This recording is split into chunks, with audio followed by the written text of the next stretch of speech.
Girls hostel है जहां लड़कियां पढ़ाई करती हैं, सपने देखती हैं, वो सुरक्षित है? कहीं सुरक्षित नहीं है। पटना गर्ल्स हॉस्टल आज से नहीं, बहुत दिनों से बदनाम चल रहा है, बहुत दिनों से असुरक्षित है। माँ बाप भेजते हैं लोग लड़कियों को पढ़ाने लिखाने के लिए, और यहाँ पर हॉस्टल में आती है पढ़ाई के लिए, भविष्य बनाने के लिए।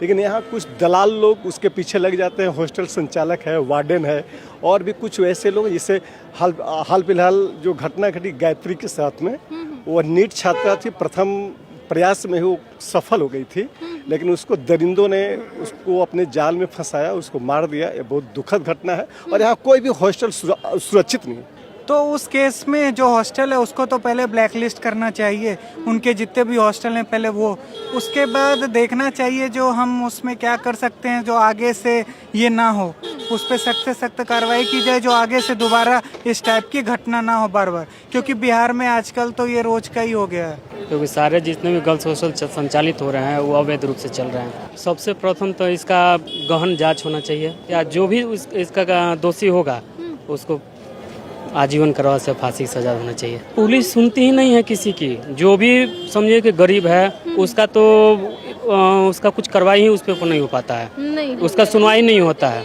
हॉस्टल स्टाफ इररिस्पॉन्सिबल थे, उन लोग को ध्यान देना चाहिए था। अगर हॉस्टल के अंदर कोई कैसे आ सकता है, अगर हॉस्टल के अंदर हुआ होगा तो वो तो वहाँ की फैसिलिटी के हिसाब से होना चाहिए ना, कैमरा होना चाहिए, वहाँ पे गार्ड होने चाहिए, वो सब नहीं होगा तभी तो, अगर वो सब रहते हुए भी हुआ है तो उन लोग के फॉल्ट है फिर।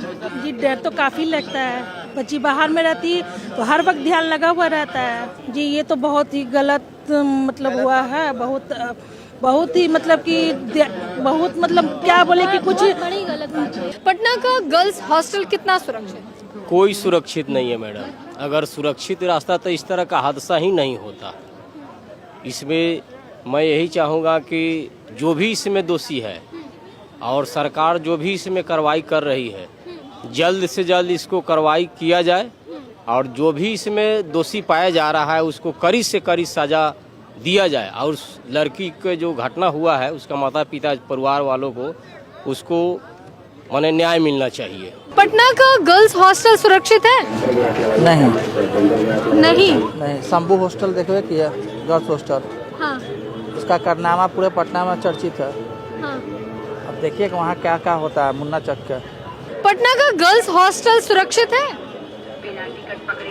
नहीं, सेफ नहीं है, नहीं है, पर उतना ध्यान नहीं दिया जाता है।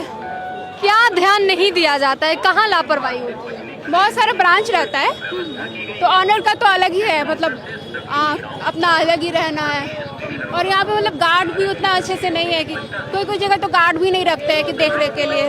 बहुत सारे। अच्छा एक बात बताइए, आप हॉस्टल में रहती हैं या रूम? नहीं, मैं हॉस्टल में रहती थी लेकिन अभी मैंने रूम ले लिया अपना। नहीं मतलब और ध्यान देने का जरूरत है, जो बहुत सारे ब्रांचेस तो खोल दिए जाते हैं लेकिन वहाँ पे देख रेख करने के लिए वार्डन लोग नहीं रहती है, कोई जगह रहती भी है तो उतना ध्यान नहीं रखा जाता है।